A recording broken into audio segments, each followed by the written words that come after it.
नमस्कार, जय Shri Krishna. PC Sanchore YouTube channel पर आपका स्वागत एवं अभिनंदन है।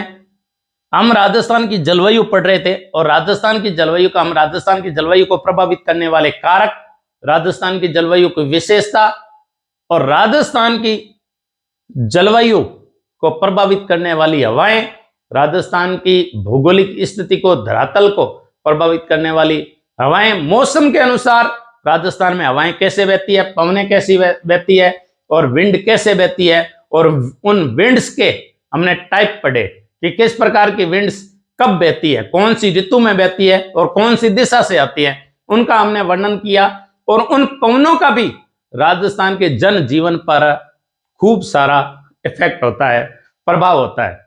वनस्पति पर प्रभाव होता है, वनस्पति के अलावा पशुओं पर भी, पशुपालन पर भी प्रभाव होता है, कृषि पर प्रभाव होता है। उन पवनों का प्रभाव हमने पढ़ा। अब हम राजस्थान की जलवायु को पढ़ेंगे और राजस्थान की जलवायु को हम विभिन्न ऋतुओं में बांट के बताएंगे कि किस प्रकार हमारे भौगोलिक स्थिति, भारत की प्रायद्वीपीय होने के कारण दक्षिण में, कि दक्षिण पश्चिमी मानसून जब भारत में प्रवेश करता है तो वो 2 शाखाओं में बढ़ता है। किस प्रकार वो अरब सागरीय शाखाएं 3 शाखाओं में बंट करके भारत में प्रवेश करती है और किस प्रकार बंगाल की खाड़ी की शाखा उत्तर पूर्व भारत में बरसात करते हुए गंगा के मैदान में प्रवेश करते हुए अरावली से आकर के टकराती है और कौन सी दिशा में टकराती है, और ये मानसून भारत में आता क्यों है और फिर राजस्थान की ओर क्यों बढ़ता है, उत्तर की ओर क्यों बढ़ता है। वर्षा की प्रवृत्ति मापेंगे कि पूर्व से पश्चिम की तरफ वर्षा की प्रवृत्ति क्यों घटती है और पश्चिम से, उत्तर पश्चिम से दक्षिण पूर्व की तरफ वर्षा की प्रवृत्ति क्यों बढ़ती है, दक्षिण से उत्तर की तरफ वर्षा की प्रवृत्ति क्यों घटती है। इन सारी चीजों का हम वर्णन करेंगे, विभिन्न तथ्यों का वर्णन करेंगे। किसी भी व्यक्ति के आगे बढ़ने में, टीचर के आगे बढ़ने में अपनों का सहयोग बहुत जरूरी होता है और आपने जितना मुझे सहयोग किया उसके लिए खूब खूब आपका आभार, धन्यवाद प्रकट करता हूं। मैं हृदय की गहनतम गहराई से, गहनतम स्थल से आपको बहुत बहुत साधुवाद कि आपने शेयर, सब्सक्राइब और लाइक करके मेरा हौसला अफजाई बढ़ाई। और मैं परमपिता परमेश्वर के दरबार में ये दरखास्त करता हूं कि आप स्वस्थ, मंगल और दीर्घायु रहे और आपकी अंगुलियां शेयर, सब्सक्राइब और लाइक में लगी रहें और उन वंचितों के स्टडी कक्ष तक है जो ऊंची कोचिंगों में ऊंची फीस देकर के हासिल नहीं कर सकते, उनके स्टडी कक्ष तक है ये ज्ञान की गंगा, ज्ञान की लहर, ज्ञान की धारा वहां तक पहुंचाने का महती कार्य आप करेंगे और राष्ट्र निर्माण में महत्वपूर्ण भूमिका निभाए। इसी आशा के साथ में हम जलवायु को पढ़ने जा रहे हैं। राजस्थान की जलवायु देखो, ऋतुएं 2 प्रकार की होती है। एक ऋतुएं जो भूगोल वेता के अनुसार, एक ऋतुएं जलवायु वेता के अनुसार, एक ऋतुएं वैज्ञानिकों के अनुसार, और एक ऋतुएं धार्मिक ग्रंथों के अनुसार और प्राचीन भारतीय संस्कृति और रीति रिवाजों के अनुसार जो बांटी गई थी उनके अनुसार। तो भूगोल वेताओं के अनुसार, जलवायु वेताओं के अनुसार, मौसम वैज्ञानिकों के अनुसार ऋतुओं को 3 भागों में बांटा जाता है। सबसे पहली यदि ऋतु कह दी जाए तो वो होती है ग्रीष्म ऋतु, वो होती है ग्रीष्म ऋतु। सबसे पहली इंपॉर्टेंट ऋतु है ग्रीष्म ऋतु। ग्रीष्म ऋतु 3 ऋतुएं होती है। ग्रीष्म ऋतु के बाद में आती है वर्षा ऋतु। तीसरी ऋतु है वो है शीत ऋतु। आपने सबने नाम सुना होगा कि ऋतुएं 3 प्रकार की होती है। अब देखिए ये ऋतुएं कब कब होती है, कौन कौन से महीने में होती है। ग्रीष्म ऋतु का आगमन अभी मार्च चल रहा है और मार्च से ग्रीष्म ऋतु का आगमन माना जाता है। मध्य मार्च से यानी 15 मार्च के बाद ग्रीष्म ऋतु का प्रारंभ हो जाता है। 15 मार्च से लगा करके यानी मध्य मार्च से आप कह सकते हैं कि मध्य जून तक, यहां जून तक, मध्य जून तक कौन सी ऋतु होती है, वो होती है ग्रीष्म ऋतु होती है। मध्य जून तक, मध्य मार्च से मध्य जून तक ग्रीष्म ऋतु होती है। मध्य जून के बाद में 15 या 16 जून को राजस्थान में अरब सागरीय मानसून की शाखा बांसवाड़ा से आकर के टकराती है और राजस्थान में मानसून का प्रारंभ माना जाता है। जब मानसून का प्रस्फुटन जब राजस्थान के बांसवाड़ा में होता है तब वर्षा ऋतु प्रारंभ मानी जाती है। तो मध्य जून से सितंबर तक, मध्य जून से सितंबर तक वर्षा ऋतु मानी जाती है। और जब मानसून लौटना प्रारंभ हो जाता है तो वो स्थिति आती है अक्टूबर से फरवरी तक। सितंबर गया, फिर अक्टूबर, नवंबर, दिसंबर, जनवरी और फरवरी तक शीत ऋतु मानी जाती है। इस प्रकार ये ऋतुएं मानी जाती है। राजस्थान में 90% बरसात वर्षा ऋतु में होती है और ये इन 2 से 3 महीनों में होती है। फिर 10% बरसात है वो मावट के आसपास होती है। हालांकि मावट से 8% बरसात ही होती है, लेकिन आंकड़े इनके 10% बताए जाते हैं। तो इस प्रकार ये भारतीय मौसम वेताओं के अनुसार, जलवायु वेताओं के अनुसार, मौसम विज्ञानियों के अनुसार और वैज्ञानिकों के अनुसार ऋतुओं को बांटा गया है। ग्रीष्म ऋतु मध्य मार्च से मध्य जून तक, वर्षा ऋतु मध्य जून से सितंबर तक और शीत ऋतु अक्टूबर से फरवरी तक। ये मोटा मोटा अपना बंटवारा है। ये क्यों बांटी जाती है, ग्रीष्म ऋतु क्यों आती है, शीत ऋतु क्यों आती है, भारत में मानसून क्यों आता है, बिल्कुल फंडामेंटल इंफ्रास्ट्रक्चर के रूप में आपका एकदम कंसेप्ट ऐसा क्लियर कराऊंगा कि नींव से उठाऊंगा और एक एक ईंट जोड़ते हुए बताऊंगा कि आखिर राजस्थान की तरफ, भारत की तरफ ये हवाएं क्यों आकर्षित होती है। तो वो पूरा जलवायु का आपका कंसेप्ट है, वो क्लियर करेंगे हम। पहले मौसम वैज्ञानिकों के अनुसार हमने ऋतुओं को 3 भागों में बांटा। अब जब बात आती है कि भारतीय परंपरा के अनुसार, भारतीय रीति रिवाजों के अनुसार और हमारा जो कैलेंडर है वो क्या कहता है, भारतीय कैलेंडर क्या कहता है, वो ऋतुओं को कौन कौन से भागों में बांटता है। तो हम पहले कह सकते हैं कि भारतीय परंपरा के अनुसार 6 ऋतुएं होती है। कितनी ऋतुएं? 6 ऋतुएं होती है। भारतीय परंपरा के अनुसार 6 ऋतुएं होती है। देखो 6 ऋतुओं को कैसे बांटते हैं कि हमारा जो कैलेंडर है वो मार्च से प्रारंभ माना जाता है। तो अपन मार्च से यदि उसका लेंगे और फागुन के बाद में जो चैत्र महीना है वो प्रारंभ लेंगे तो चैत्र महीने का प्रारंभ माना जाता है। तो अपन कह सकते हैं, कैसे लिखेंगे कि पहली ऋतु अपन इसको कह सकते हैं चैत्र वैशाख, भारतीय महीने चैत्र वैशाख, फिर जेठ आषाढ़, फिर जेठ आषाढ़, श्रावण और भाद्रपद, भाद्रपद इसे भादवा बोलते हैं, इसे सावन बोला, आषाढ़ बोला, या इन ज्येष्ठ को जेठ बोलते हैं, जेठ को जेठ बोलते हैं। तो चैत्र वैशाख जेठ आषाढ़ श्रावण भाद्रपद, श्रावण भाद्रपद। भाद्रपद के बाद में दीपावली से पहले जो महीना आता है आश्विन, नवरात्र शुरू होता है आश्विन, कार्तिक दीपावली वाला महीना, चैत्र वैशाख जेठ ज्येष्ठ आषाढ़ श्रावण भाद्रपद आश्विन कार्तिक, आश्विन कार्तिक, मार्गशीर्ष पौष, मार्गशीर्ष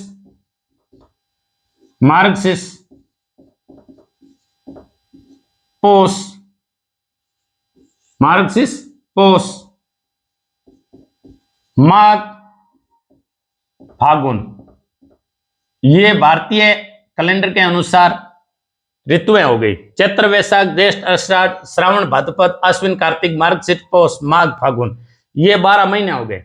इन 12 महीनों में देखो जो चैत्र और वैशाख चलता है वो चलता है हमारा मार्च में, मार्च और अप्रैल, चैत्र वैशाख मार्च अप्रैल। फिर जेठ आषाढ़ मई और जून में चलता है। श्रावण भाद्रपद ये चलता है पैरेलल होता है जुलाई और अगस्त महीने में, जुलाई और अगस्त महीने के सिमिलियर श्रावण और भाद्रपद होता है, जुलाई अगस्त, फिर होता है सितंबर और अक्टूबर। ये ग्रेगोरियन कैलेंडर के अनुसार महीने लिख रहा हूं, सितंबर अक्टूबर, फिर मार्गशीर्ष पौष नवंबर दिसंबर, नवंबर दिसंबर, फिर होता है फागुन महीना, जनवरी और फरवरी। ये ग्रेगोरियन कैलेंडर के अनुसार, यानी चैत्र वैशाख के समय भारत में मार्च अप्रैल होता है।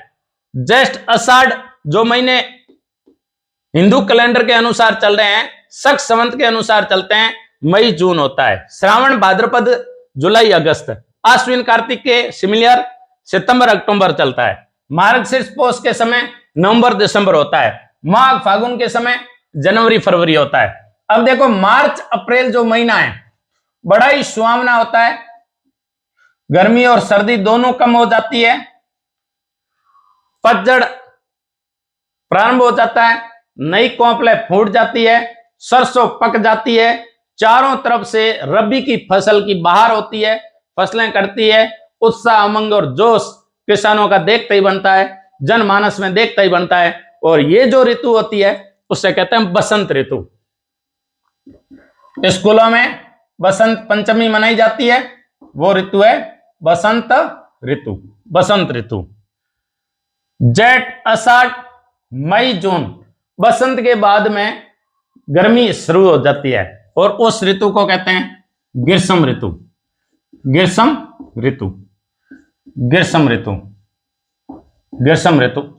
इस महीने के अंदर जैसे आखा तीज पहले आखा तीज आती है, अक्षय तृतीया जिसे कहते हैं, तो अक्षय तृतीया के समय जो वैशाख महीने में आती है, अक्षय तृतीया के समय यह देखा जाता है कि बरसात कैसी होगी, जलवायु कैसी रहेगी, मानसून कैसा रहेगा, आने वाला जमाना, आने वाला सुकाल कैसा रहेगा, ये सारा ही देखा जाता है। और ये विभिन्न सुकनों से देखा जाता है, चिड़िया के उड़ने से, पाटा गो के आने से, कछुए के चलने से, पक्षियों के रेत के अंदर स्नान करने से प्राचीन समय में इन ऋतुओं के अनुसार देखे जाते थे। तो उस समय जो हम एक हमने लोकगीत 5 ही मैंने अपलोड किए थे और 5 में से हरजस एक लोकगीत हमारे रीट में आया था, जो मैंने एक हरजस गाया था आपके और एक मैंने तेजा गीत गाया था। तो वो तेजा गीत यानी जो हमारा अड्डाव चलता है, सांस सांस करती हुई यदि वायु तेज गति से चलती है और वो बरसात का संकेत होती है, तो उस समय कहा जाता है कि गाजो गाजो जेठ आषाढ़ सावन तेजा रे, जेठ आषाढ़ सावन तेजा रे, जेठ आषाढ़ सावन तेजा रे, लग तूड़ो गाजो रे भादरे मास में।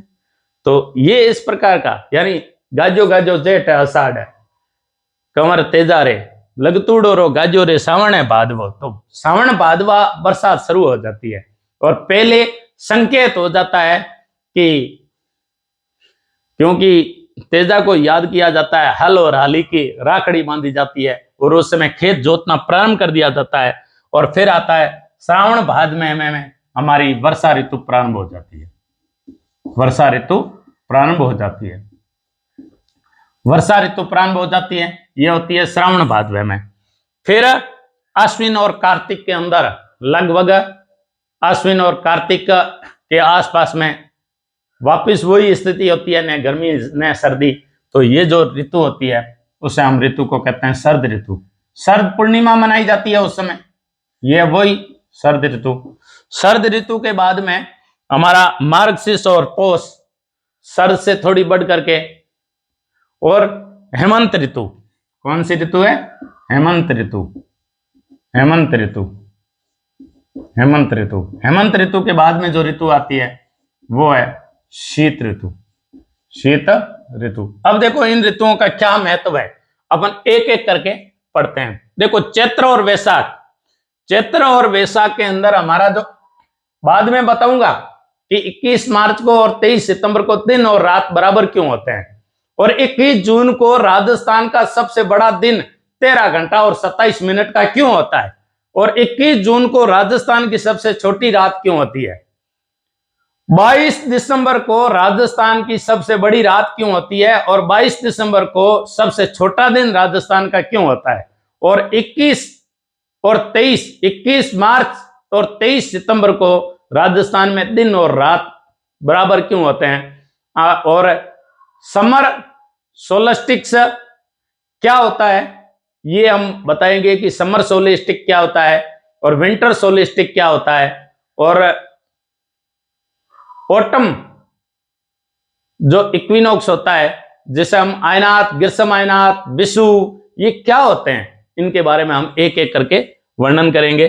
तो देखिए कि मार्च का महीना यहां रात दिन बराबर होते हैं, रात दिन बराबर होते हैं। मार्च के महीने में रात दिन बराबर होते हैं। मई जून राजस्थान का सबसे गर्म महीना मई जून का होता है, सबसे गर्म महीना मई जून का होता है। यानी इन महीनों के अंदर जेठ महीना राजस्थान का सबसे गर्म महीना होता है, जेठ महीना। और ग्रेगोरियन कैलेंडर के अनुसार जून महीना राजस्थान का सबसे गर्म महीना होता है, जून महीना राजस्थान का सबसे गर्म महीना होता है। और 21 जून राजस्थान का सबसे गर्म दिन होता है। 21 जून राजस्थान का सबसे गर्म दिन होता है। 21 जून राजस्थान का सबसे गर्म दिन होता है। और जून महीना राजस्थान का सबसे गर्म महीना होता है। और जेठ महीना राजस्थान का सबसे गर्म महीनों में आता है। फिर जुलाई और अगस्त, राजस्थान की सर्वाधिक वर्षा अगस्त महीने में होती है। सर्वाधिक वर्षा राजस्थान में सर्वाधिक वर्षा अगस्त महीने में होती है, सर्वाधिक वर्षा अगस्त महीने में होती है। वैसे एवरेज रूप में जुलाई और जुलाई के बाद में अगस्त में सर्वाधिक होती है। और इनमें राजस्थान में भाद्रपद में सर्वाधिक वर्षा होती है।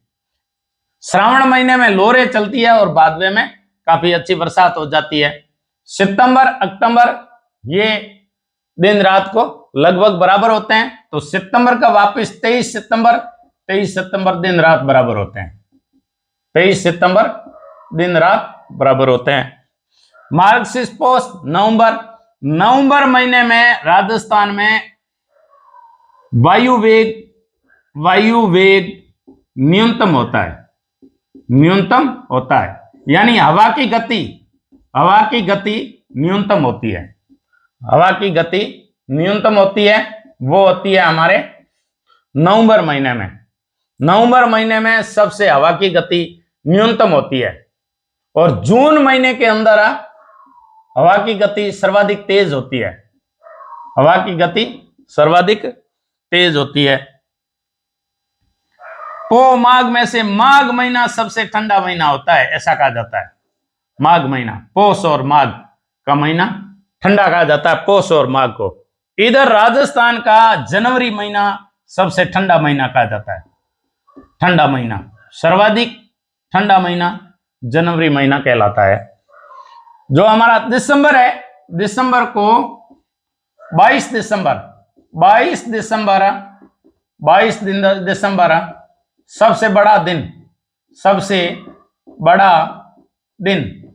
सबसे बड़ा दिन और छोटी रात होती है। छोटी सबसे बड़ा दिन और छोटी रात होती है। तो हमने क्या देखा कि चैत्र वैशाख मार्च अप्रैल, उस समय ग्रेगोरियन कैलेंडर के अनुसार मार्च और अप्रैल होता है। और भारतीय कैलेंडर के अनुसार चैत्र और वैशाख होता है, उस समय बसंत ऋतु होती है। जेठ आषाढ़ मई जून ग्रीष्म ऋतु होती है। श्रावण भाद्रपद जुलाई अगस्त वर्षा ऋतु होती है। आश्विन कार्तिक सितंबर अक्टूबर शरद ऋतु होती है। मार्गशीर्ष पौष नवंबर दिसंबर हेमंत ऋतु होती है। माघ फागुन जनवरी फरवरी शीत ऋतु होती है। अगला क्वेश्चन ईओ के अंदर पक्का इससे पूछा जाएगा।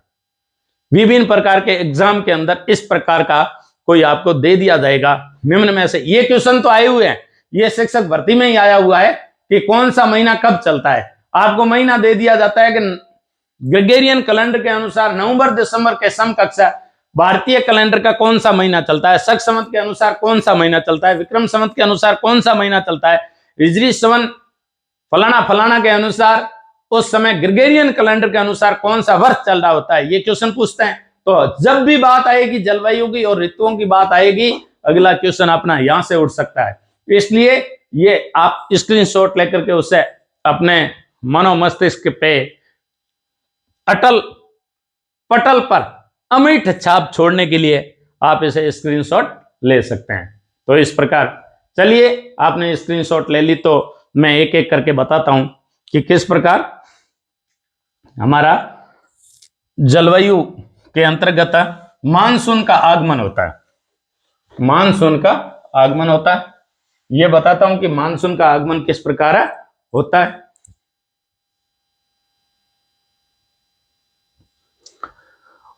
देखो, ये हमारा सूर्य है और सूर्य के चारों ओर पृथ्वी चक्कर लगाती है और अंडाकार मार्ग में लगाती है। दीर्घ वर्ताकार मार्ग होता है।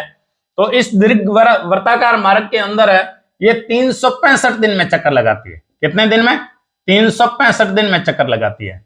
और इसे पृथ्वी की परिक्रमण गति कहते हैं। ये पृथ्वी सूर्य के चारों ओर चक्कर लगाती है, चारों ओर चक्कर लगाती है, इसलिए उसे परिक्रमण कहा जाता है, रिवोल्यूशन कहा जाता है उसे पृथ्वी का। और पृथ्वी अपनी जगह घूमती है, उसे घूर्णन कहते हैं। अपनी जगह पृथ्वी लगभग बड़े रूप में बताए 24 घंटों में घूमती है। 24 घंटों में वो रोटेशन कर लेती है अपनी जगह, और अपनी जगह घूमने के कारण 24 घंटों में घूम जाने के कारण दिन और रात बनते हैं।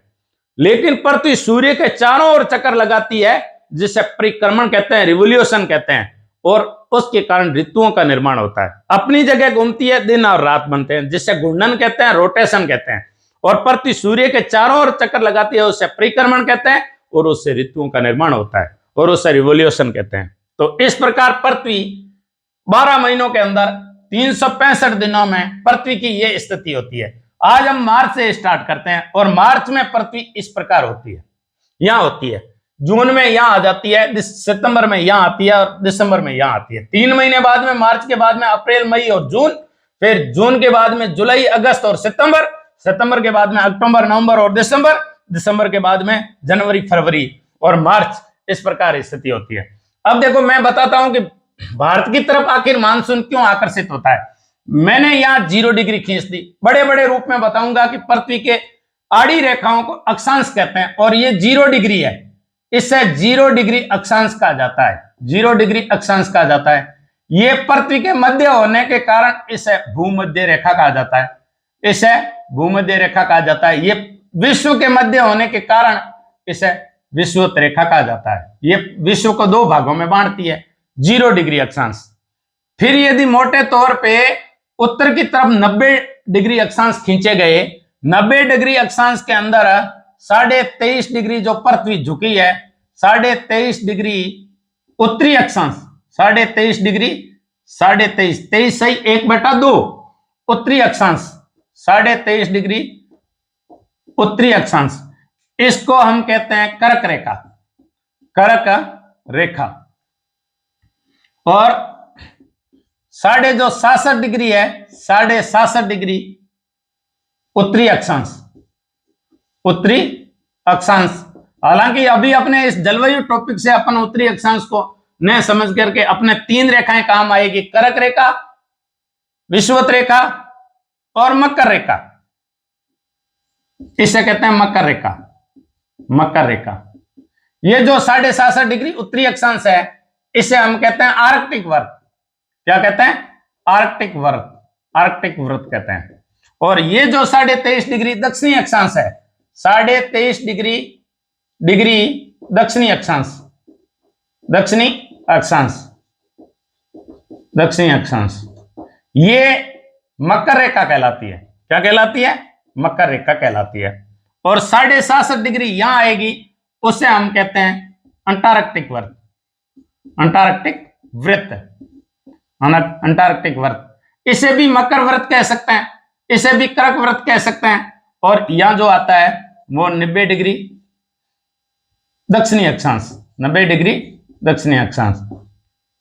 जैसे दक्षिणी ध्रुव कहते हैं, ये 90 डिग्री दक्षिणी। अब देखो मैं यहां आपको कह सकता हूं कि यदि मैं इसको पृथ्वी मान लो मैंने इसको पृथ्वी मान लिया, मैंने यहां से यहां ऐसे पकड़ लिया, ये 0 डिग्री है, इसको अपन 23.5 डिग्री कर्क रेखा मान सकते हैं।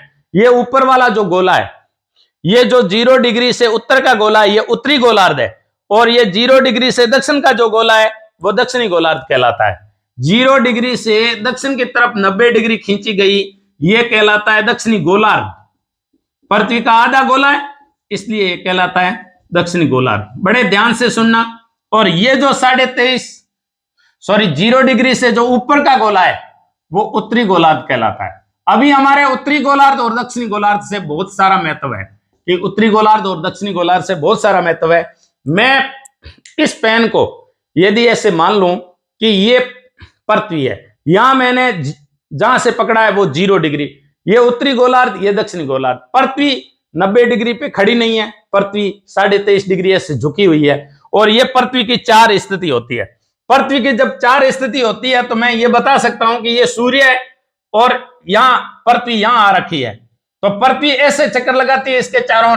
आप देखिए कि पेन की स्थिति कैसे बदलती है। यदि पेन ऐसे है तो यदि 23 सितंबर की स्थिति है तो सूर्य की किरणें विषुवत रेखा पे सीधी पड़ती है, फिर विषुवत रेखा पे सीधी पड़ते पड़ते पृथ्वी ऐसे घूमते घूमते यहां चली जाती है, और यह सूर्य की स्थिति होती है।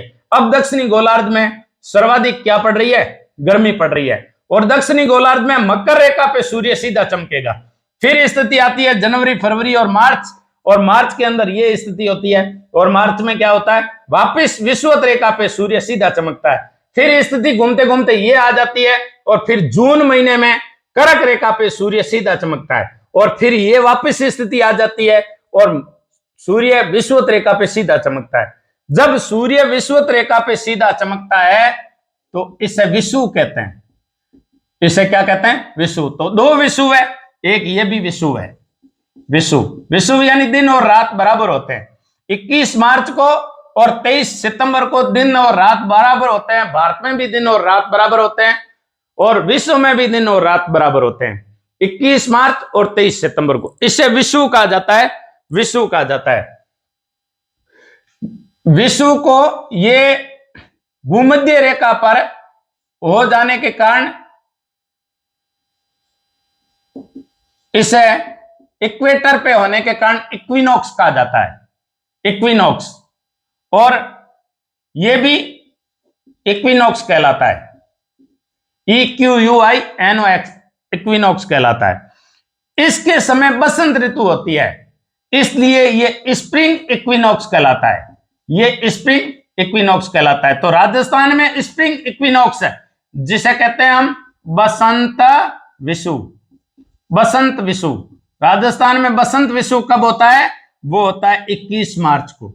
21 मार्च को बसंत विषुव होता है, और यहां ये सर्द होता है, इसलिए उसे इक्विनॉक्स को विंटर इक्विनॉक्स के नाम से जाना जाता है। विंटर इक्विनॉक्स के नाम से जाना जाता है।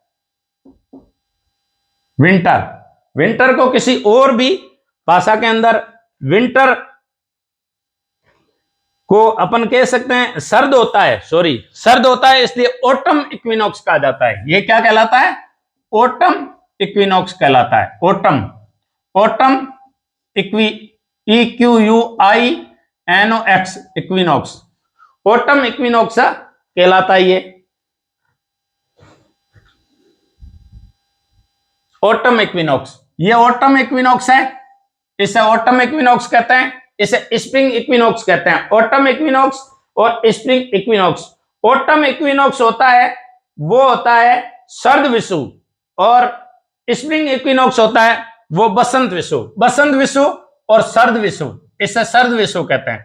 तो ये बात आती है कि विषुव यानी इस समय विषुवत रेखा पे सूर्य सीधा चमकता है। जब हाथ ये इस प्रकार का है और ये मैं सूर्य मान लूं, अब उत्तरी गोलार्ध पड़ता है, और हमारा राजस्थान भारत के मध्य से कर्क रेखा गुजरती है, और भूमध्य रेखा के उत्तर में भारत स्थित है, इसलिए भारत उत्तरी गोलार्ध में स्थित है। और जब यह स्थिति आती है दिसंबर की, और ये स्थिति आती है मार्च की।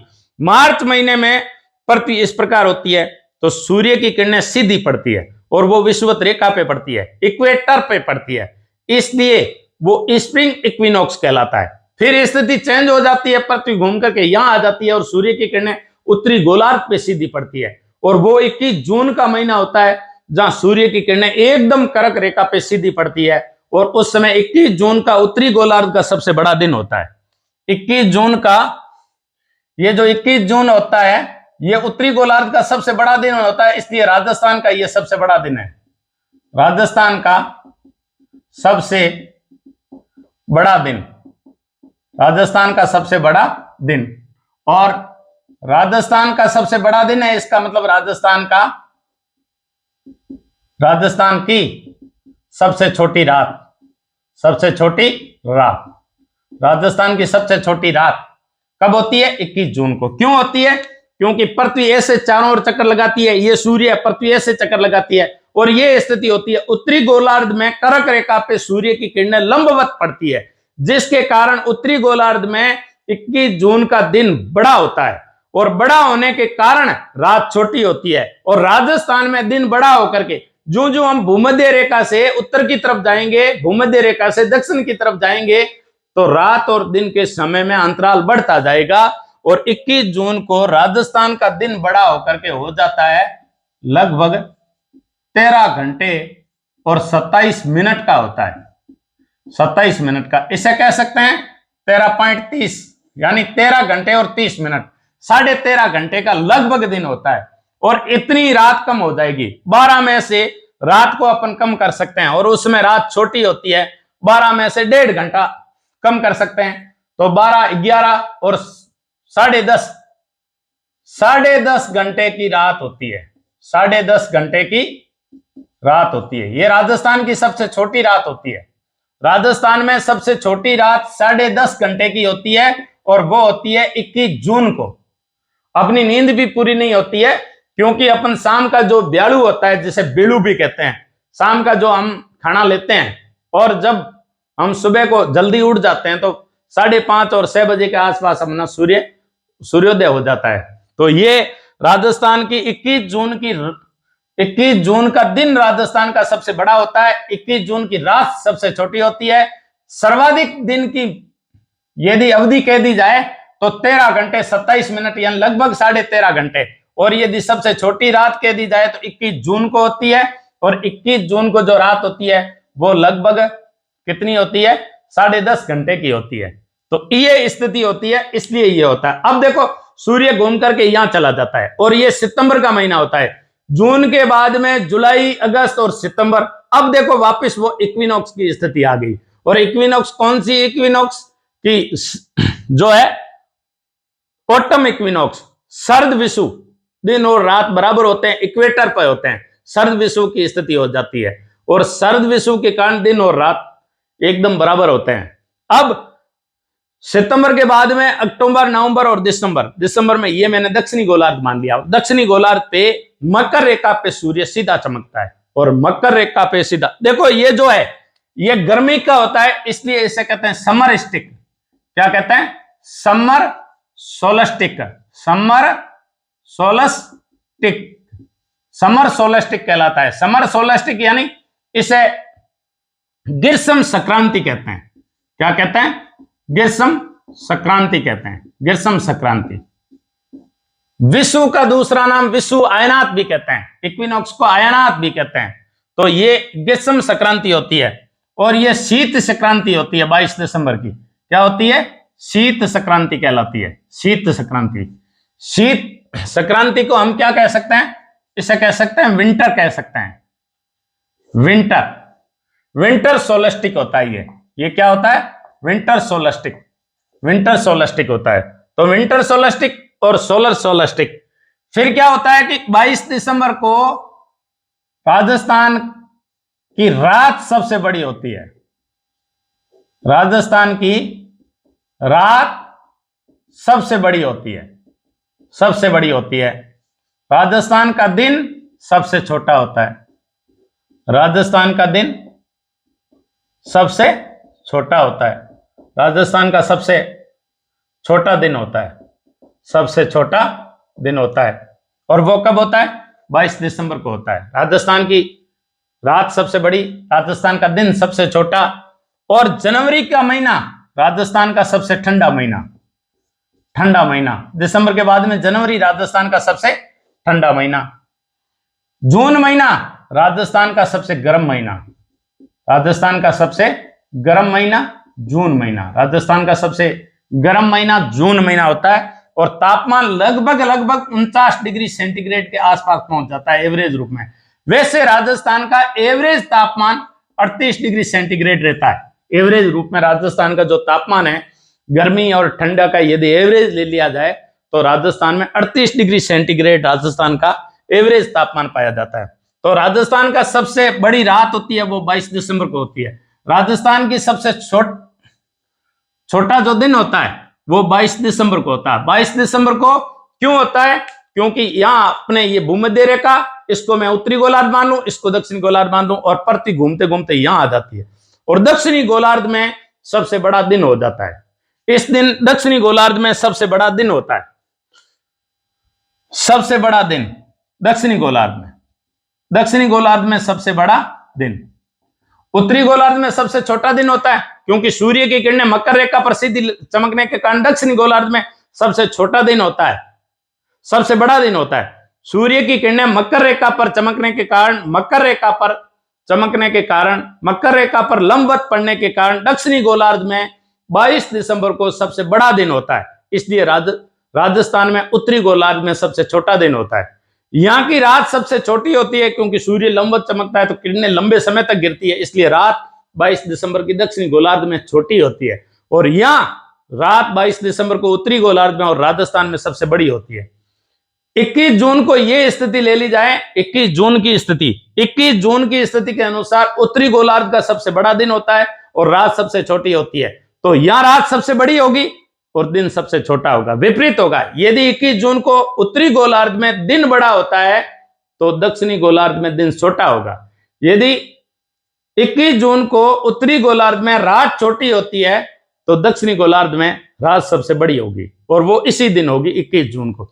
21 जून को इस प्रकार का दिन बड़ा और रात छोटी होने के कारण 2015 के बाद में भारत ने विश्व के सामने ये मांग रखी, यूएनओ में मांग रखी, और बड़े बहुमत के द्वारा ये पारित हुआ विश्व योग दिवस।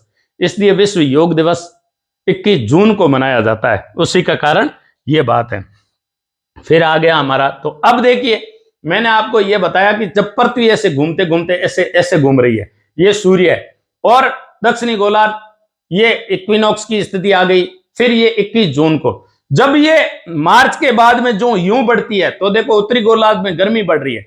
उत्तरी गोलार्ध में गर्मी बढ़ने के कारण भारत उत्तरी गोलार्ध में स्थित है, और उत्तरी गोलार्ध में भी भारत के उत्तर पश्चिम में हमारा राजस्थान स्थित है। राजस्थान मरुस्थल है, उधर हिमालय पर्वतमाला, तिब्बत का पठार, उत्तर पश्चिम का राजस्थान का मरुस्थल, पाकिस्तान का क्षेत्र, ये भयंकर गर्म हो जाते हैं 21 जून के आसपास। और भयंकर गर्म होने के कारण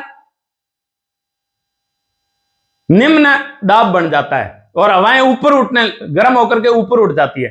जब हवाएं गर्म होकर के ऊपर उठ जाती है तो उसको बढ़ने के लिए ठंडे स्थानों से और अधिक दाब वाली हवाएं निम्न दाब की ओर आकर्षित होती है। तो उत्तरी गोलार्ध में निम्न दाब की स्थिति बन जाती है। भारत उत्तरी गोलार्ध में स्थित है, इस स्थिति में उत्तरी गोलार्ध में भारत स्थित है, इसलिए निम्न दाब की स्थिति बन जाती है और उच्च तापमान की स्थिति होती है। उच्च तापमान और निम्न दाब को बढ़ने के लिए भूमध्य रेखा के पार की हवाएं राजस्थान की तरफ आकर्षित होती है, और जब राजस्थान की तरफ आकर्षित होती है तो भूमध्य रेखा पार की हवाएं हिंद महासागर से लंबी दूरी से आती है, अपने साथ में आर्द्रता लेकर के आ जाती है।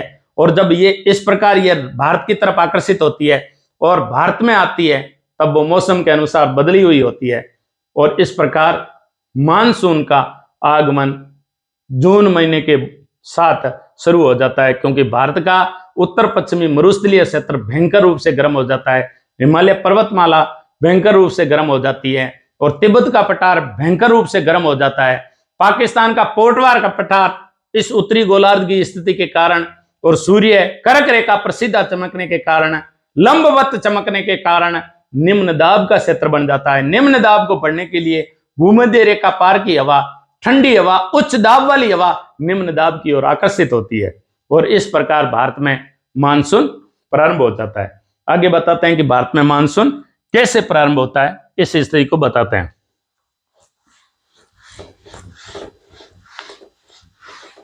भारत में मानसून का प्रारंभ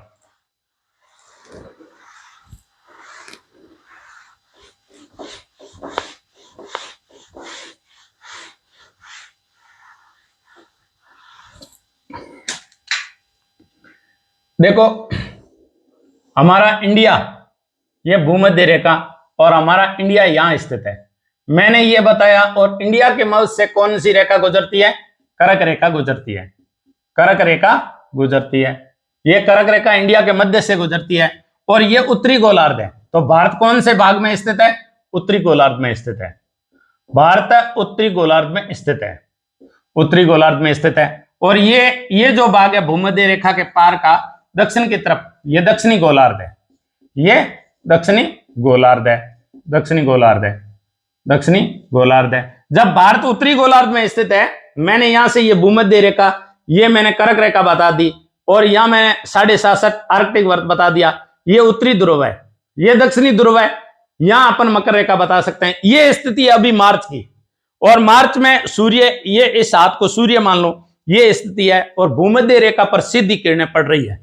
धीरे धीरे भूमध्य रेखा से कर्क रेखा की तरफ ऐसे पृथ्वी चलती रहेगी और उत्तरी गोलार्ध में जब सूर्य की किरणें लंबवत पड़नी हो जाएगी तो तापमान बढ़ जाएगा। तापमान के कारण यहां वायु दाब कम हो जाएगा, निम्न वायु दाब रहेगा और उच्च तापमान रहेगा। तो निम्न वायु दाब के कारण हवाएं उच्च तापमान के कारण गर्म होकर के ऊपर उठनी प्रारंभ हो जाती है और उसको बढ़ने के लिए, जब ये स्थिति होती है तो उसको बढ़ने के लिए मानसून का आगमन होता है। वो उच्च दाब से निम्न दाब, निम्न दाब उत्तरी गोलार्ध में होता है और उच्च दाब दक्षिणी गोलार्ध में होता है। और जब भारत की स्थिति ये हो जाती है तो इसको बढ़ने के लिए वो हवाएं दौड़ती है और यहां हमारा भारत स्थित है।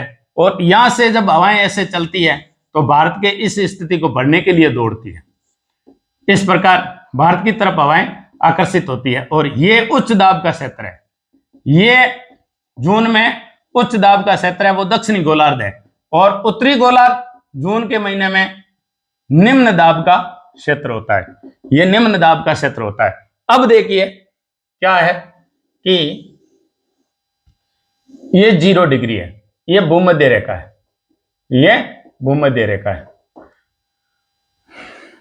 फेरल का नियम कहता है और कोरियोलिस बल कहता है, कोरियोलिस बल की परिभाषा के अनुसार जब पृथ्वी पश्चिम से पूर्व घूमती है, पृथ्वी ऐसे पश्चिम से पूर्व घूमती है तो हवाएं उसके विपरीत दिशा की तरफ दौड़ती है, क्योंकि हवाएं पीछे छूट जाती है तो हवाएं वो इस प्रकार, और वो जो हवाएं पीछे की तरफ धकेली जाती है वो या तो उत्तर की तरफ चलती है या दक्षिण की तरफ चलती है। तो कोरियोलिस बल और फेरल का नियम, फेरल का नियम ये कहता है कि उत्तरी गोलार्ध के अंदर हवाएं जिस दिशा से चलेगी, चाहे वो उत्तरी ध्रुव से भूमध्य रेखा की तरफ चले, तो धीरे धीरे वो किधर टर्न ले लेती है? अपने दाएं भाग की तरफ, अपने दाएं भाग की तरफ टर्न ले लेती है।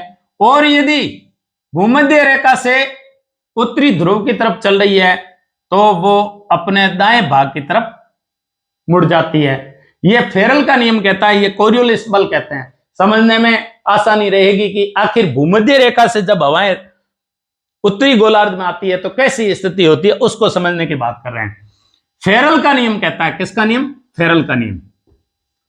फेरल महोदय हुए हैं, उन्होंने ये नियम दिया था और इसे अपन पृथ्वी के अनुसार कोरियोलिस बल भी कहते हैं, कोरियोलिस बल भी कहते हैं। पृथ्वी की जो घूर्णन गति के अनुसार जो बल पैदा होता है, पृथ्वी पश्चिम से पूर्व की तरफ घूमती है, अपनी जगह अपने अक्ष पर घूमती है, अपने अक्ष पर घूमने के कारण जो बल पैदा होता है उसे कोरियोलिस बल कहते हैं।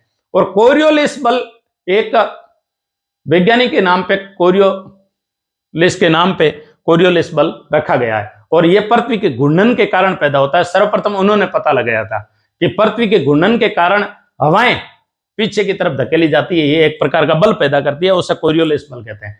तो कोरियोलिस बल और फेरल का नियम एक ही है। फेरल महोदय ने बताया कि हवाएं कैसे चलती है, तो कोरियोलिस बल और फेरल नियम के अनुसार हवाएं, उत्तरी गोलार्ध की बात करता हूं, उत्तरी गोलार्ध में किधर भी बहेगी, चाहे वो पूर्व से पश्चिम बह रही है, चाहे पश्चिम से पूर्व बह रही है, चाहे उत्तर से दक्षिण बह रही है, चाहे दक्षिण से उत्तर की तरफ, उत्तरी गोलार्ध में हवाएं हमेशा अपनी दाईं तरफ मुड़ेगी। जैसे यदि उत्तरी गोलार्ध में भूमध्य रेखा की तरफ चल रही है, उत्तरी ध्रुव से, ये उत्तरी ध्रुव है, उत्तरी ध्रुव से यदि भूमध्य रेखा की तरफ चल रही है तो ये अपने दाएं तरफ मुड़ जाएगी। यदि भूमध्य रेखा से उत्तरी ध्रुव की तरफ चल रही है तो ये अपने दाएं तरफ मुड़ जाएगी।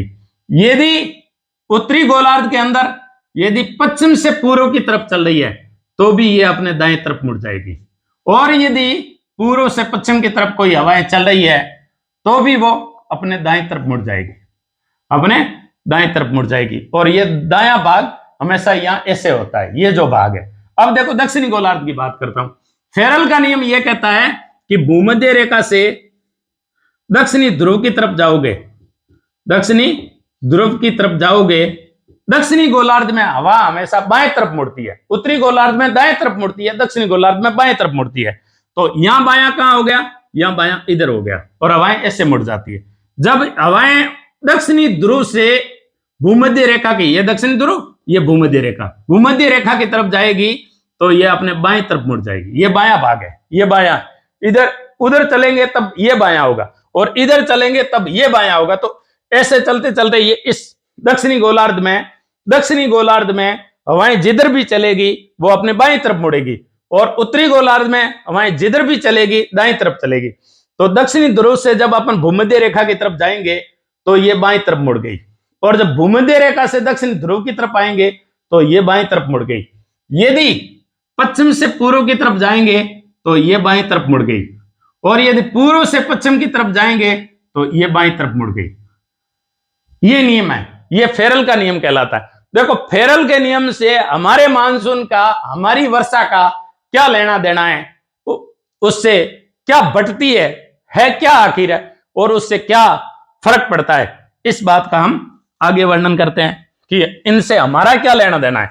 अब बताते हैं कि हमारा क्या लेना देना है, उसको बताते हैं कि हमारा भी लेना देना है इससे, कि फेरल के नियम से हमारे इससे क्या लेना देना है, मैं ये बताना चाहता हूं। देखो ये हमारा इंडिया है, ये हमारा भारत, ये अरेबिया सी है जिसे अरब सागर कहते हैं, अरेबिया सी, ये हिंद सी, हिंद सागर, हिंद महासागर, इधर हमारा हिंद महासागर है, इधर हमारा हिंद महासागर है। ये हमारा बंगाल की खाड़ी है, बंगाल की खाड़ी, बे ऑफ बंगाल, बंगाल की खाड़ी। बंगाल की खाड़ी में यहां हमारा अंडमान निकोबार द्वीप समूह स्थित है। कौन से द्वीप है, अंडमान निकोबार द्वीप समूह है, अंडमान निकोबार द्वीप समूह है, अंडमान निकोबार द्वीप समूह है। ये वही द्वीप समूह है जो हिमालय का भाग है, अंडमान निकोबार द्वीप समूह है। अंडमान निकोबार द्वीप समूह का जो अंतिम भाग है वो हमारा कहलाता है इंदिरा पॉइंट, इंदिरा पॉइंट। और यहां से 0 डिग्री भूमध्य रेखा गुजरती है, 0 डिग्री भूमध्य रेखा गुजरती है। सुनना, पहले ध्यान से देखना, मेरी कहीं चूक हो जाए तो आपको चूक को भी नीचे आपको कमेंट में करना है। मेरा कंसेप्ट एकदम क्लियर है, मैं कंसंट्रेट हुए बिना मेरा दिमाग यदि ध्यान केंद्रित नहीं है तो मैं बोलूंगा कुछ, लिखूंगा कुछ, लेकिन कंसेप्ट में मेरे कोई प्रॉब्लम नहीं है, पढ़ाने में कोई प्रॉब्लम नहीं है, आपको समझाने में कोई प्रॉब्लम नहीं है, लेकिन मेरा ध्यान जहां भंग हो जाए वहां आपको बताना है कि सर यहां आपका ध्यान चूका था। जैसे मैं बीच में कई बार कोई ध्यान चूक जाता हूं, क्योंकि चलते चलते अपने छोटे से दिल को बहुत बड़ी कब्र बना रखी है, छोटी छोटी बातों को दफना रखी है। तो पढ़ाते पढ़ाते अब जब हमारा कंसंट्रेशन चूक जाता है, जब हम कंसंट्रेट नहीं रह पाते हैं तो क्या होता है, तो ये होता है कि हम कहीं और चल रहे होते हैं, सोच कुछ और रहे, लिख कुछ और रहे हैं, बोल कुछ और रहे हैं। तो कंसंट्रेट बहुत जरूरी होता है, कई बार कंसंट्रेट भंग हो जाता है। तो मैं आपको ये बताऊं कि ये हमारे अंडमान निकोबार द्वीप समूह है, और अंडमान निकोबार द्वीप समूह में लास्ट है वो इंदिरा पॉइंट है, और 0 डिग्री यहां इस प्रकार गुजरती है। भारत के दक्षिणी भाग से ये 876 किलोमीटर दूर है। कितनी है, 876 किलोमीटर दूर है, 876 किलोमीटर दूर है। जब मार्च के बाद में और कर्क रेखा भारत के यहां से गुजरती है और कितने राज्यों से गुजरती है? 7 राज्यों से गुजरती है। गुजरात से गुजरती है, राजस्थान से गुजरती है, मध्य प्रदेश से गुजरती है, मध्य प्रदेश के बाद में ये छत्तीसगढ़ से गुजरती है, छत्तीसगढ़ के बाद में ये झारखंड से गुजरती है, झारखंड के बाद में ये पश्चिम बंगाल से गुजरती है, त्रिपुरा से गुजरती है और मिजोरम से गुजरती है। कितने हो गए? 1 2 3 4 5 6 7 और 8, ये 8 राज्यों से गुजरती है। और कर्क रेखा भारत को 2 भागों में बांटती है और यहाँ हमारे राजस्थान जो स्थित है वो राजस्थान यहाँ ऐसे स्थित है, ऐसे राजस्थान है। और राजस्थान के कहां से गुजरती है? ये राजस्थान के बांसवाड़ा से गुजरती है, ये बांसवाड़ा से गुजरती है। अब देखो बात आ गई कि मार्च के बाद में सूर्य उत्तरायण होना प्रारंभ हो जाता है। मार्च के बाद में मैंने ये बताया आपको कि ये मेरी भूमध्य रेखा है, ये मेरा उत्तरी गोलार्ध है, ये मेरा दक्षिणी गोलार्ध है और मार्च में ये स्थिति होती है, सूर्य पृथ्वी ऐसे घूमते घूमते ये उत्तरायण होने लगा और कर्क रेखा पे सूर्य सीधा चमकता है। अब ये स्थिति है, ये तो एक छोटा सा पेड़ है, पृथ्वी कितनी बड़ी है, सूर्य 15 करोड़ किलोमीटर दूर है, तो क्या स्थिति होगी? तो इस प्रकार की जो स्थिति होगी, सूर्य उत्तरायण होता है और उत्तरी गोलार्ध गर्म होने लग जाता है और निम्न दाब का केंद्र बन जाता है, उच्च तापमान का केंद्र बन जाता है। अब हवाएं क्या करती है कि बिल्कुल एकदम हवाएं गर्म होकर के ऊपर उठ जाती है और शून्य की ओर बढ़ने लगता है। शून्य को बढ़ने के लिए हवाएं ठंडे प्रदेश से अधिक दाब से इस उत्तरी गोलार्ध की तरफ बढ़ती है। अब देखो उत्तरी गोलार्ध की तरफ जब हवा बढ़ेगी तो भारत की तरफ बढ़ेगी। तो फेरल का नियम क्या कहता है कि ये हमारी 0 डिग्री और भारत यहां स्थित है, भारत यहां स्थित है। फेरल का नियम यह कहता है कि उत्तरी गोलार्ध में हवाएं किधर भी चलेगी तो अपने दाईं तरफ मुड़ेगी, अपनी दाईं तरफ मुड़ेगी। तो यहां जब निम्न दाब का केंद्र होता है, इस निम्न दाब को केंद्र से बढ़ने के लिए हिंद महासागर के परे, भूमध्य रेखा के परे ये ठंडी हवाएं भारत की तरफ आकर्षित होती है। ये जब भारत की तरफ आकर्षित होती है तो फेरल के नियम के अनुसार चाहे ये यूं ऐसे चल रही है, ये चाहे यहां ऐसे चल रही है, ऐसे चलते चलते जब ये भूमध्य रेखा को पार कर जाएगी तो ये दाहिने हो जाएगी। कैसे हो जाएगी? दाहिने हो जाएगी।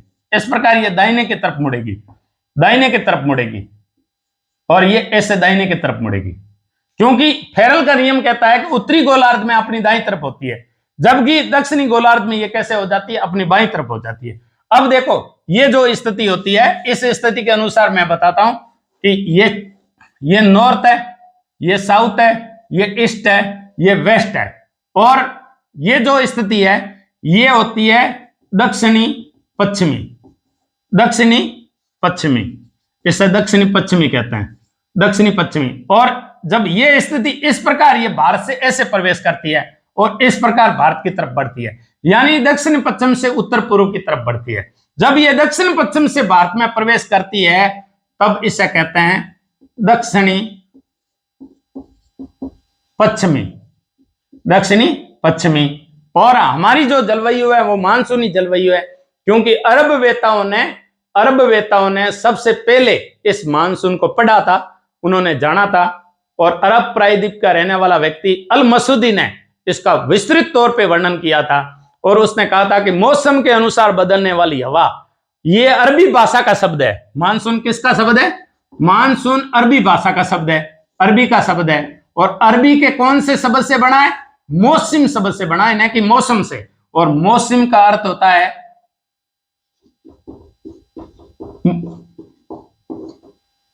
परिवर्तन या परिवर्तित या बदलने वाली, परिवर्तित या बदलने वाली हवा, बदलने वाली हवा, बदलने वाली हवा। यानी 6 महीने कुछ और दिशा से चलती है, 6 महीने कुछ और दिशा से चलती है। 6 महीने जो कुछ और दिशा से चलती है तो वो इस प्रकार दक्षिणी पश्चिम की तरफ से भारत में प्रवेश करती है। इसलिए मानसून शब्द, जो मौसम शब्द अरबी के मौसमी शब्द से बना है, मौसम का अर्थ होता है परिवर्तन होने वाली हवा, बदलने वाली हवा।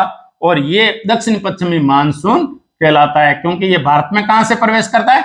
दक्षिण पश्चिम से प्रवेश करता है। अब देखो दक्षिण पश्चिम से भारत में प्रवेश करता है, लेकिन ये भारत की प्रायद्वीपीय स्थिति है। प्रायद्वीपीय स्थिति में क्या है? यहाँ भारत की ऊंची पर्वतमाला स्थित है, जिसे पश्चिमी घाट कहते हैं, और यहाँ भारत की ऊंची पर्वतमाला स्थित है, जिसे पूर्वी घाट कहते हैं। और ये इन घाटों को पार नहीं कर पाती है, क्योंकि ये घाट एवरेज रूप में 1200 मीटर ऊंचा है, एवरेज रूप में 1200 मीटर ऊंचा है, ये भी 900 के लगभग ऊंचा है। तो 1200 मीटर ऊंचा होने के कारण अब निम्न दाब का केंद्र यहां अपने राजस्थान के उत्तर पश्चिमी मरुस्थल, यहां अपना जो भाग है हिमालय पर्वतमाला, हिमालय पर्वतमाला के पार जो पर्वतमाला है जैसे काराकोरम, लद्दाख, दासकर, पीर पंजाल, उससे तिब्बत का पठार बहुत बड़ा पठार है और विश्व का ऊंचा पठार है।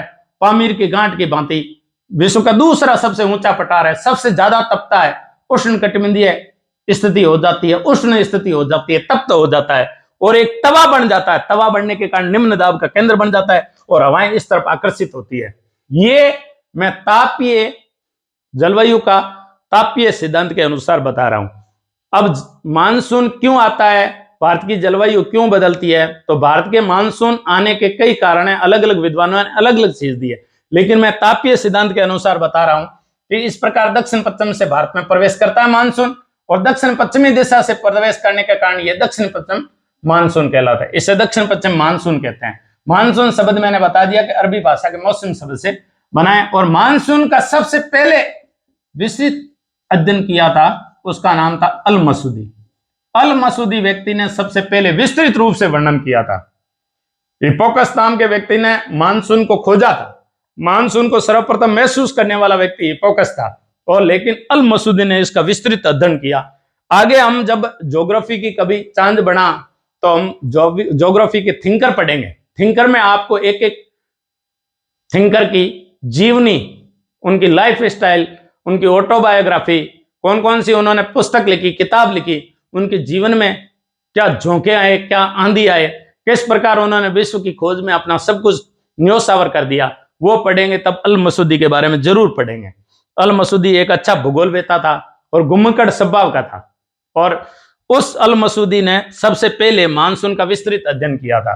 तो इस प्रकार यह दक्षिण पश्चिम से भारत में प्रवेश करता है। अब यह पश्चिमी घाट और पूर्वी घाट के कारण और प्रायद्वीपीय भारत के कारण इस जो अरब सागर पे जो हवा चलती है उसे अरब सागर मानसूनी पवने कहते हैं। अरब सागर मानसूनी पवने या अरब सागर मानसूनी शाखा, अरब सागर मानसूनी शाखा कहलाती है। अरब सागर मानसूनी शाखा कहलाती है। और जो बंगाल की खाड़ी पे चलती है वो बंगाल की खाड़ी की शाखा कहलाती है। बंगाल की खाड़ी की मानसूनी शाखा, मानसूनी शाखा, और ये इस प्रकार पैरेलल चलती है। अब बताते हैं, देखो आखिर ये राजस्थान में कैसे आती है।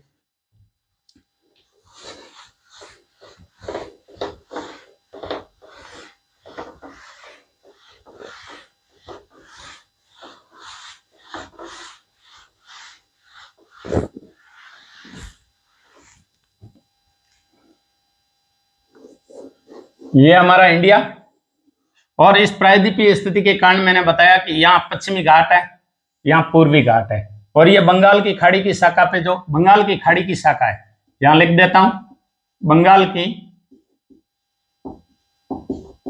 खाड़ी की मानसूनी शाखा।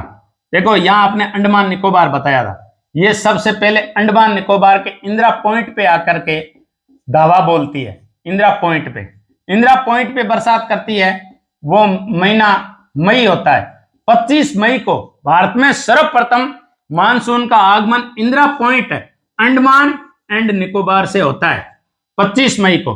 25 मई के बाद में ये जैसे जैसे आगे बढ़ती है, ऐसे आगे बढ़ती है, आगे बढ़ते बढ़ते ये केरल के तट पे 1 जून को टकराती है।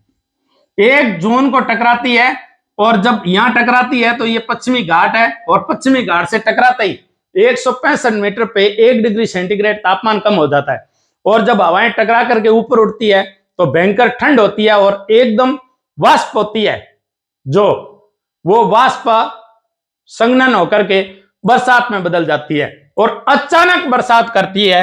इस अचानक बरसात के कारण इसे मानसून का प्रस्फोटन कहा जाता है। मानसून का प्रस्फोटन कहा जाता है और केरल के तट पे भयंकर बरसात करती है। वो दिन होता है 1 जून। कौन सा दिन होता है? 1 जून। और 25 मई को ये अंडमान निकोबार में बरसात कर देती है। तो भारत में सर्वप्रथम मानसून का आगमन, भारत में सर्वप्रथम वर्षा का आगमन अंडमान निकोबार के इंदिरा पॉइंट से माना जाता है और वो होता है 25 मई को। और भारत की मुख्य भूमि पे मानसून का आगमन 1 जून को माना जाता है और ये मानसून का प्रस्फोटन कहा जाता है, क्योंकि मानसून अचानक आकर के बरसता है। अब जो बंगाल की खाड़ी की शाखा है, इधर हमारा जो इंडिया स्थित है, उत्तर पूर्व का भारत, उत्तर पूर्व के भारत में यहाँ मेघालय है। मेघालय की 3 पहाड़ियां हैं, गारो, खासी, जयंतिया। कौन कौन सी पहाड़ी है? गारो, खासी और जयंतिया। ये 3 जिले भी हैं, 3 पहाड़ियां भी है और 3 जनजाति भी है। इन जनजातियों के कारण इन जिलों का नाम पड़ा है और ये कीपाकार स्थिति है। और भारत में सर्वाधिक 1140 सेंटीमीटर वार्षिक वर्षा वर्तमान में तो होती है मासिंद्राम में, जो खासी की पहाड़ी की है, मासिंद्राम में होती है। पहले होती थी मासिंद्राम के पास में चेरापूंजी स्थान पड़ता है, वहां सर्वाधिक वर्षा होती है चेरापूंजी में। तो इस प्रकार ये बरसात करने के बाद में यहाँ हिमालय की दीवारें आ जाती है, हिमालय ऐसे पैरेलल 3 श्रृंखलाओं में। और हिमालय एवरेज रूप में, जो मान हिमालय है वो एवरेज रूप में 6000 मीटर ऊंचा है। 6000 मीटर कह दिया जाए तो 100 किलोमीटर ऊंचा है।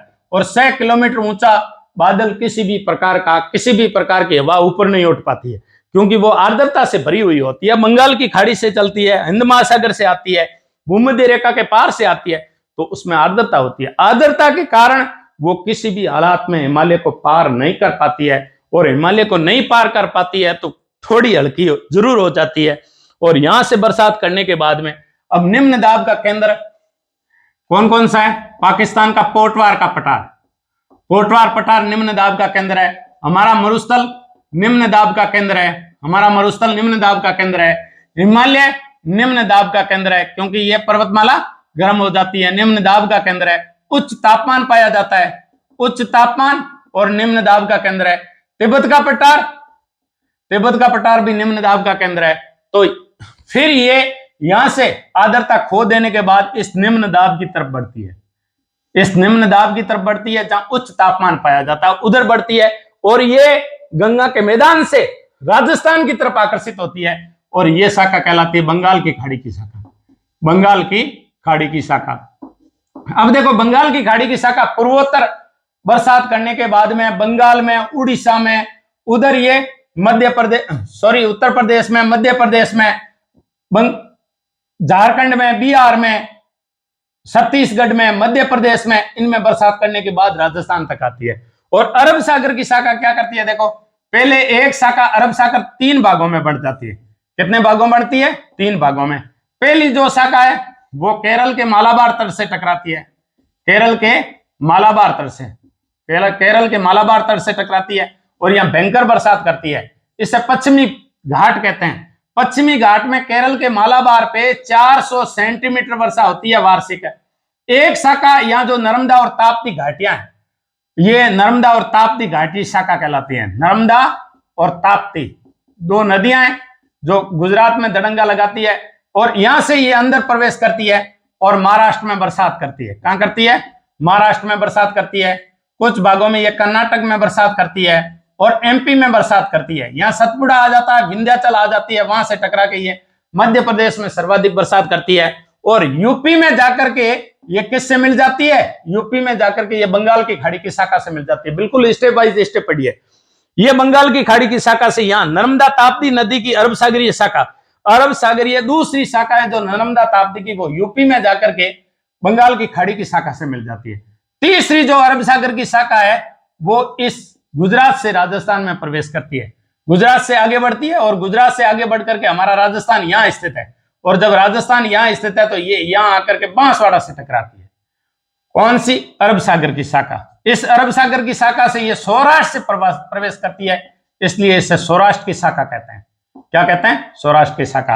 अरब सागर की शाखा को 3 भागों में बांटते हैं, केरल के मालाबार तट की शाखा, नर्मदा ताप्ती घाटी की शाखा और सौराष्ट्र की शाखा। सौराष्ट्र की शाखा आधी पाकिस्तान में चलती है, आधी राजस्थान में चलती है। और राजस्थान में ये सौराष्ट्र, ये कच्छ की खाड़ी और खंबात की खाड़ी से गुजरात में प्रवेश करती है और फिर उत्तर की तरफ बढ़ती है। उत्तर की तरफ बढ़ती है तो गुजरात से उत्तर की तरफ बढ़ते हुए राजस्थान का सबसे दक्षिणी भाग है वो बांसवाड़ा है।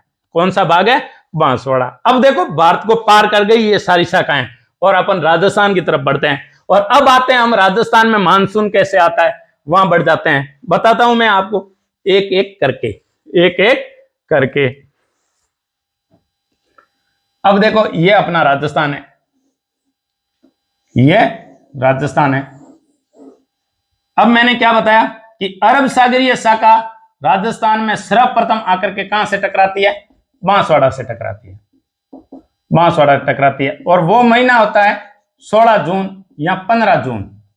15 जून, एक दो दिन ऊंचे नीचे हो जाता है, लेकिन 15 जून और 16 जून राजस्थान में बांसवाड़ा से शाखा आकर के प्रवेश करती है। और वो कौन सी शाखा होती है?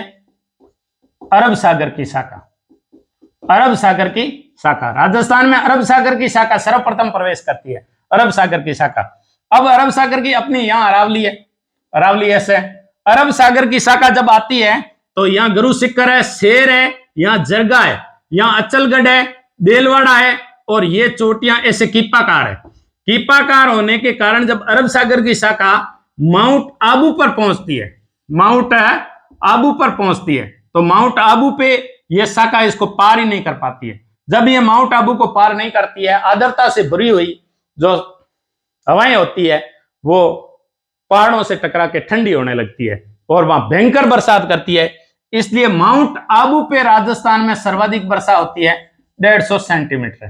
तो सर्वाधिक स्थान सर्वाधिक वर्षा वाला माउंट आबू है, सर्वाधिक वर्षा वाला, सर्वाधिक वर्षा वाला कौन सा है? माउंट आबू। माउंट आबू सर्वाधिक वर्षा वाला स्थान है राजस्थान का। कितने सेंटीमीटर? 150 सेंटीमीटर सर्वाधिक वर्षा वाला स्थान है। इसलिए इस स्थान को, माउंट आबू को, राजस्थान का क्या कहते हैं? चेरापूंजी कहा जाता है। यह राजस्थान का चेरापूंजी कहा जाता है। यदि चेरापूंजी ऑप्शन नहीं है तो मासिंद्राम आए तो भी यही राजस्थान का मासिंद्राम कहलाता है। अब देखो, अरब सागर की शाखा इस अरावली पर्वतमाला के समानांतर आगे बढ़ जाती है, ऐसे आगे बढ़ जाती है, बिना बरसात किए हुए बिल्कुल आगे बढ़ जाती है। लेकिन राजस्थान के, पूर्वी राजस्थान का यह सौभाग्य है कि उधर जो बंगाल की खाड़ी की शाखा है और यूपी के आसपास में जो अरब सागर की शाखाएं आई, वो साथ में मिलकर के पूर्वी राजस्थान में आकर के बरसात करती है। और पूर्वी बरसात में आकर के करती है तब कुछ शाखाएं, ये हमारा जो झालावाड़ है, झालावाड़ का जो डग गंगाधार और मुकुंदवाड़ा की पहाड़ियां, मुकुंद वैसे कोटा में ज्यादा है, मुकुंदवाड़ा की पहाड़ियां, इन पहाड़ियों के कारण जब बंगाल की खाड़ी की शाखा आके टकराती है तो सर्वाधिक वर्षा कहां करती है? झालावाड़ में। तो राजस्थान में सर्वाधिक वर्षा वाला जिला कौन सा है? झालावाड़। राजस्थान में सर्वाधिक वर्षा वाला जिला झालावाड़। जिला कौन सा है? झालावाड़। स्थान कौन सा है? माउंट आबू। स्थान माउंट आबू। माउंट आबू पे कितनी होती है वार्षिक वर्षा? 150 सेंटीमीटर। और झालावाड़ में कितनी होती है? 100 सेंटीमीटर। कितनी होती है? 100 सेंटीमीटर। अच्छा, दूसरा जिला है वो बांसवाड़ा। कौन सा है? बांसवाड़ा। दूसरा जिला सर्वाधिक वर्षा वाला कौन सा है? बांसवाड़ा। और बांसवाड़ा में लगभग 90 सेंटीमीटर वार्षिक होती है। सर्वाधिक वर्षा वाला जिला झालावाड़ 100 सेंटीमीटर। इसलिए झालावाड़ राजस्थान का सर्वाधिक आर्द्र जिला भी है। झालावाड़ राजस्थान का सर्वाधिक आर्द्र जिला है। दूसरा आर्द्र जिला बांसवाड़ा। सर्वाधिक आर्द्र स्थान कौन सा हो गया? माउंट आबू। अब देखो, ये इसके पैरेलल चल जाती है और पैरेलल आगे बढ़ जाती है, पैरेलल आगे बढ़ती है। और जब आगे बढ़ती है तो ये पंजाब, हरियाणा, दिल्ली, हिमाचल प्रदेश, और हिमाचल प्रदेश की जो शिमला के आसपास में, शिमला जिस पर स्थित है, धौलाधर पहाड़ी है। धौलाधर ये शिवालिक पहाड़ी है, शिवालिक से टकरा करके वापस लौटती है। और जब वापस लौटती है तब हमारे गंगानगर, हनुमानगढ़, कौन सी? अरब सागरीय शाखाएं हिमाचल प्रदेश के पहाड़ियों से टकरा करके वापस आती हुई बरसात करती है। तब ये हमारे गंगानगर में बरसात करती है, तब ये हमारे हनुमानगढ़ में बरसात करती है, तब ये बीकानेर में भी बरसात करती है। अरब सागरीय शाखा, और वो भी शिवालिक से टकराने के बाद। तो इस प्रकार ये शाखा आगे बढ़ जाती है और ये पैरेलल स्थिति है। ये जो है अरावली से टकरा करके बंगाल की खाड़ी की शाखा बरसात करती है, लेकिन ये अरावली को पार नहीं कर पाती है। इसलिए पश्चिमी राजस्थान क्या कर जाता है? वष्टिशाया प्रदेश में पड़ जाता है, वष्टिशाया प्रदेश में पड़ जाता है। और सर्वाधिक वर्षा पूर्वी राजस्थान में होती है। अपना वीडियो लंबा हो जाएगा, कल अपन इस टॉपिक को आगे बढ़ाएंगे कि इस प्रकार दक्षिण पश्चिम से उत्तर पश्चिम की तरफ, दक्षिण पूर्व से उत्तर पश्चिम की तरफ वर्षा की प्रवृत्ति घटती जाती है और उत्तर पश्चिम से दक्षिण पूर्व की तरफ कैसे वर्षा की प्रवृत्ति बढ़ती जाती है, दक्षिण से उत्तर की तरफ कैसे वर्षा की प्रवृत्ति बढ़ती जाती है।